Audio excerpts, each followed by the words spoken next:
Assalamualaikum warahmatullahi wabarakatuh. Sebelumnya perkenalkan, nama saya Siti Khairiyah, NIM 2120322 dari kelas Tahsinul B6. Di sini saya akan membacakan surat Yusuf ayat 10 sampai ke 20 dan kemudian akan menjelaskan huruf yang ada di dalam ayat tersebut.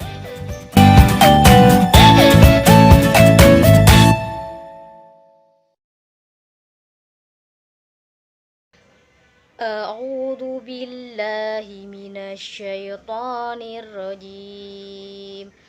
Bismillahirrahmanirrahim. Qala qailum minhum la taqtulu Yusufa wa alquhu fi ghayabatil jubbi yaltaqithu ba'dus sayyarati in kuntum fa'ilin. Qalu ya abana malaka la ta'manna ala Yusufa wa inna lahu lanasihun. Arsilhu ma'ana ghadan yarta' wa yal'ab wa inna lahu lahafidun. Qala inni la yakhzununi an tadhhabu bihi wa akhafu an ya'kulahu adh-dhi'bu wa antum anhu ghafilun. Qalu la in akalahu adh-dhi'bu wa nahnu usbatun inna idzal la khasirun. Falamma dhahabu bihi wa ajma'u ay yaj'aluhu fi ghayabatil jub wa awhayna ilayhi latunabbi'annahum bi amrihim hadha wa hum la yash'urun. Waja'u abahum 'isha'an yabqun. Qalu ya abana inna dhahabna nastabiqu wa tarakna Yusufa inda mata'ina fa akalahu adh-dhi'b wa ma anta bimu'minin lana walau kunna shadiqin. Waja'u ala qamisihi bidamin kadhib. Qala bal sawwalat lakum anfusukum amra fasabrun jamil wallahul musta'anu ala ma tasifun. Waja'at sayyaratun fa arsalu waridahum fa adla dalwah. Qala ya bushra hadha ghulam wa asarruhu bida'ah wallahu alimun bima ya'malun. Wa syaruhu bitamanin bakhsin darahima ma'dudah wa kanu fihi minas sahidin.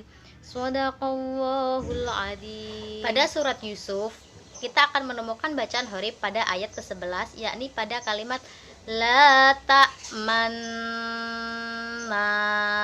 atau disebut dengan bacaan ismam. Ismam secara bahasa artinya mencucu atau monyong. Jadi di sini nanti kita akan mengkombinasikan antara harokat fathah dengan harokat dhammah yang disertai dengan bibir yang monyong. Kalimat ismam ini biasanya ditandai dengan kata ismam di bawah ayat yang harus kita ismamkan. Cara membacanya, yang pertama kita uraikan dulu nun tasydidnya menjadi nun sukun dan nun harokat fathah. Kemudian nanti di nun yang pertama, yakni nun sukun, itu nun yang akan kita ismamkan. Jadi tempat dimonyongkan kedua bibir kita adalah pada nun yang pertama. Namun monyong ini tidak menimbulkan suara, melainkan hanya gerakan bibir saja, seperti la ta'manna. Kemudian yang ketiga, setelah kita memonyongkan bibir kita pada nun yang pertama, kita tarik kembali kedua bibir sambil melafalkan nun yang kedua atau nun yang berharokat fathah. Jadi Nun sukun yang pertama adalah tempat yang kita ismamkan atau kita monyongkan bibir seolah mengucapkan huruf nun, tetapi hanya gerakan bibir saja atau tanpa disertai dengan suara. Jadi nanti cara bacaannya seperti ini. Qalu ya abana malaka la ta'manna ala yusufa wa inna lahu lanasihun. La ta'manna, la ta'manna. Contoh yang salah adalah la ta'manna. Jadi pada nun sukun yang pertama kita monyongkan bibirnya, kemudian kita tarik lagi dan membaca nun yang berharokat fathah. La ta'manna.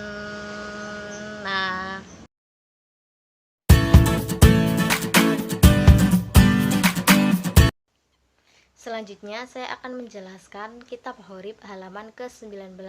Bisa dilihat pada kata di atas ada kata majroha yang dibaca dengan majreha, dan ada irkab mana yang dibaca dengan irkam ma'ana. Namun sebelum saya membahas, saya akan membacakan dulu kitab Horib halaman 19 tersebut. A'udzu billahi minasyaitonir rajim. Bismillahirrahmanirrahim. Wa qala irkabu fiha bismillahi majriha wa mursaha. Inna rabbi laghafurur rahim. Wa hiya tajri bihim fi mawjin kal jibali wa nada nuhun ibnahu wa kana fi ma'zili ya bunayya arkam ma'ana wa la takum ma'al kafirin wa la yas'alu hamimun hamima yubassarunahum yawaddul mujrimu law yaftadi min adabi yawmi idzin bi banihi wa sahibatihi wa akhihi wa fasilatihi allati tuwih wa ma fil ardi jami'a thumma yunjih kalla innaha ladha nazza'ata lisyawa. Pada ayat pertama kita menemukan kata yang telah tadi disebutkan, kata majreha. Majreha ini dibaca re karena termasuk dalam imalah. Imalah adalah memiringkan harokat fathah kepada harokat kasroh. Re di sini dibaca dengan re tarkik atau tipis. Contohnya saya bacakan wa qala irkabu bismillahi majriha wa mursaha. Kemudian sebelum menjelaskan ke kata irkab makna yang dibaca irkab makna, saya akan sedikit menjelaskan tentang nun wikoyah. Nun wikoyah adalah nun kecil yang biasanya dituliskan di bawah ayat yang dibaca dengan kasroh. Contohnya di sini ada pada ayat kedua, yakni Nuhini ba'nahu wahiya tajri bihim fi mawjin kal jibali wa nada Nuhun ibnahu wa kana fi ma'zil.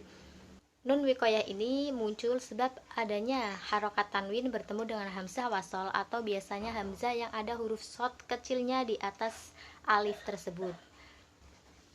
Pada Al-Quran Indonesia sendiri, tulisannya sudah dibantu dengan adanya huruf nun kecil di bawah ayat yang biasanya harus dibaca dengan nun kasrah. Tapi di dalam Al-Quran Rasm Al-Usmani masih menggunakan tulisan asli. Jadi jika ada nun wikoyah, maka pertandanya adalah adanya harokat tanwin bertemu dengan huruf hamzah wasol. Kemudian kita akan membahas kata irkab makna yang dibaca dengan irkam makna. Hal ini disebut juga dengan idgham mutajanisan karena adanya ba sukun bertemu dengan huruf mim. Kenapa disebut idgham mutajanisan? Karena ba dan mim ini termasuk ke dalam huruf yang memiliki makhraj yang sama namun sifatnya berbeda. Ba ini memiliki sifat qalqalah sedangkan mim bukan qalqalah. Jadi dibaca dengan irkam makna. Contohnya sendiri pada ayat kedua, yakni saya bacakan wa kana fi ma'zili ya bunayya arkam ma'ana.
yang dapat saya sampaikan, semoga bermanfaat. Kurang lebihnya mohon maaf. Wassalamualaikum warahmatullahi wabarakatuh.